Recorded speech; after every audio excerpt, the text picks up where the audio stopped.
Kabupaten Ponorogo terdiri dari 21 kecamatan dan merupakan daerah yang kompleks.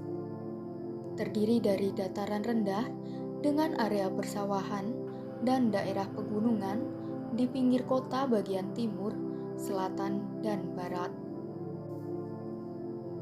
Salah satu desa yang berada di daerah timur kota Ponorogo ialah Desa Singgahan.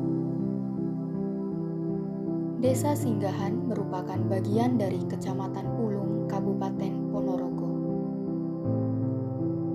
Berada di lereng sebelah barat Gunung Wilis, jarak Desa Singgahan ke pusat kota sekitar 21 km.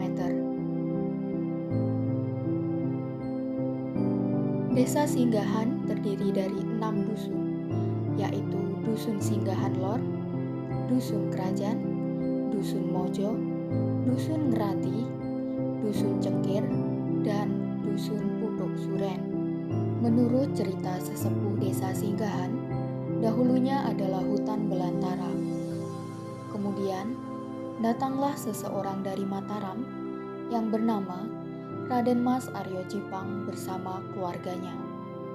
Beliau mendirikan sebuah rumah joglo atau rumah tradisional masyarakat Jawa sebagai tempat tinggal mereka. Namun, setelah Raden Mas Aryo Jipang meninggal, keluarganya kembali ke Mataram dan meninggalkan daerah tersebut. Rumah joglo peninggalan Raden Mas Aryo Jipang yang terbengkalai di tengah lebatnya hutan, kemudian dihuni dan ditemukan oleh Raden Mas Bagus Panjul, yang merupakan seseorang putra dari Pati Kota Lama Ponorogo. Raden Mas Bagus Panjul menemukan rumah tersebut tanpa sengaja dan ia menyebutnya dengan rumah Tiban. Sejarah pun terus berkembang. Desa Singgahan yang dahulunya hanyalah hutan belantara, lalu berubah menjadi perkampungan yang ramai. Dalam perkembangannya, Desa Singgahan menjadi desa yang cukup besar. Dengan mata pencarian penduduk, sebagian besar adalah bertani dan sebagian penduduk lainnya adalah berdagang. Maka dari itu, berdirilah sebuah pasar di Desa Singgahan untuk memudahkan penduduk menjual hasil tani dan membeli kebutuhan hidup sehari-hari. Sejak dahulu terdapat sebuah tradisi yang dilakukan masyarakat Desa Singgahan yang dilakukan di Pasar Singgahan ini, yaitu tradisi ngalap berkah Pasar Singgahan atau dikenal dengan Anggoro Kasih. Cuma dari beberapa deskripsi yang pernah saya baca, itu sebenarnya ketika mau mengadakan acara peringatan Anggoro Kasih, itu kan pasar di Sawah Gendeng, itu kan kena angin puting. Terus kemudian kepala desa memutuskan kita memperingati Anggoro Kasih bersamaan dengan perpindahan dari Gendeng ke pasar sini. Nah, yang menjadi pertanyaan sebenarnya Anggoro Kasih itu mulai sudah sejak zaman dulu atau mulai perpindahan itu? Karena yang terbaca di situ nanti materi barunya perpindahan dari pasar ke sini bersamaan dengan peringatan Anggoro Kasih. Jadi yang mulai dari mana kita belum apakah ya mulai dari perpindahan itu atau sebelumnya sudah ada, masih belum tahu. Sawah Gendeng itu dari sini sekitar 1 kilo. Jadi di acara Anggoro Kasih itu ada tradisi ritual dalam rangka mencari berkah. Tanda kutip ya, mencari berkah. Jadi orang orang dulu yang datang itu dari mana, dari Jember, dari Malang, dari Kalek, Tulungagung itu banyak, Ngawi banyak yang datang ke sini.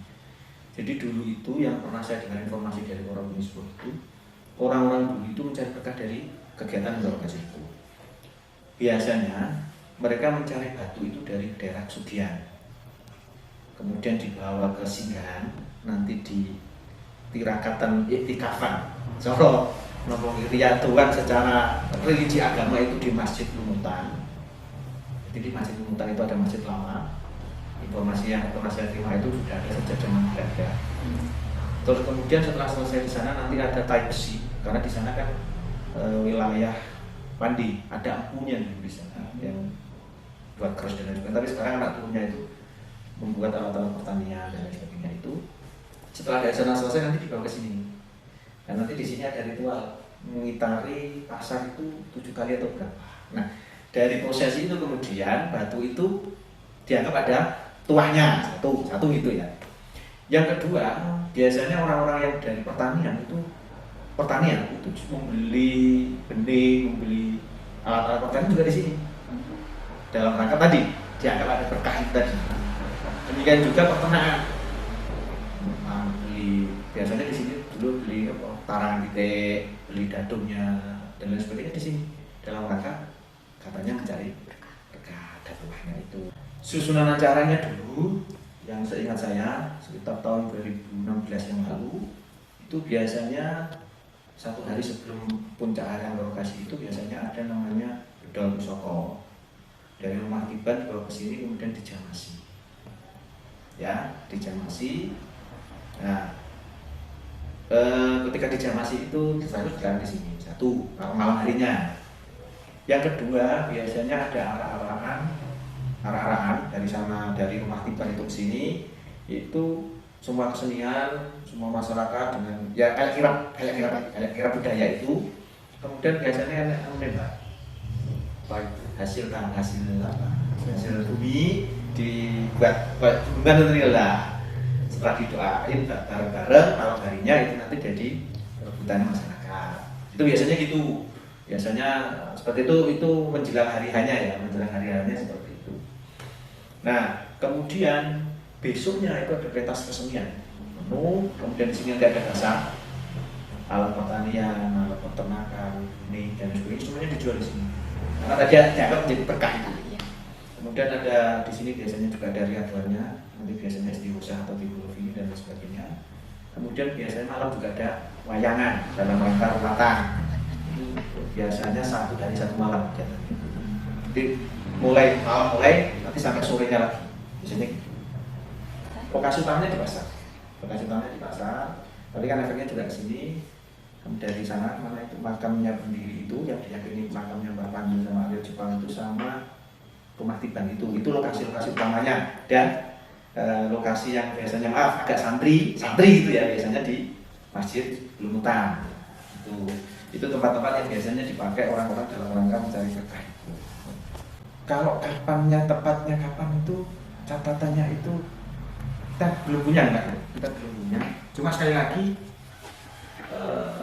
tradisi dikatakan di awal apakah itu dimulai perpindahan pasar ke sini atau sebelumnya itu belum ya belum tahu konteks itu nggak tahu apa ya mungkin karena tiba-tiba ada puting beliung surah tahu karena cara berusaha ya kayak lokasi itu kan api cinta seharusnya kan itu kan ada kasih sayang apa mungkin itu dan perpindahan dari sana ke sini mulainya perakuannya di situ. Tapi sebelumnya apakah ada atau tidak itu kita tiap suwi 8 tahun sekali itu pasti dipastikan. Karena ada tadi tradisi, ada lagi tadi tambahan ya. Salah satunya menyembelih kambing gede di mana ini namanya? Pertigaan itu namanya kerur gede. Itu namanya kerur gede. Istilahnya orang sini istilahnya kerur gede. Dan biasanya disembelih di situ kepalanya yang ditanam. Kepalanya sama kakinya ditanam, tapi badannya nanti untuk istighosah, untuk konsumsi orang-orang yang di sini. Ya, yang ditanam tadi.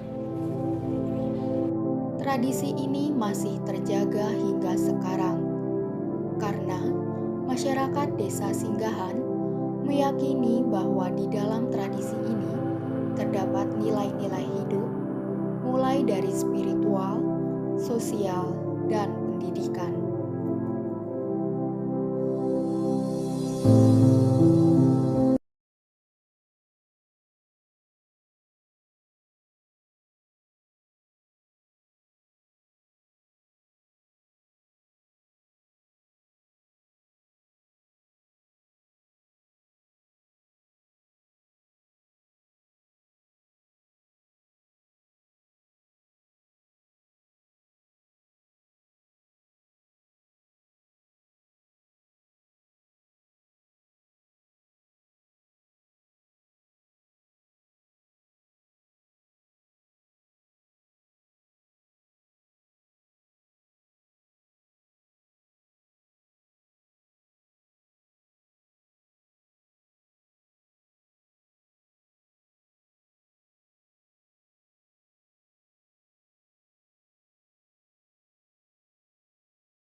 Tradisi ini masih terjaga hingga sekarang karena masyarakat Desa Singgahan meyakini bahwa di dalam tradisi ini terdapat nilai-nilai hidup, mulai dari spiritual, sosial, dan pendidikan.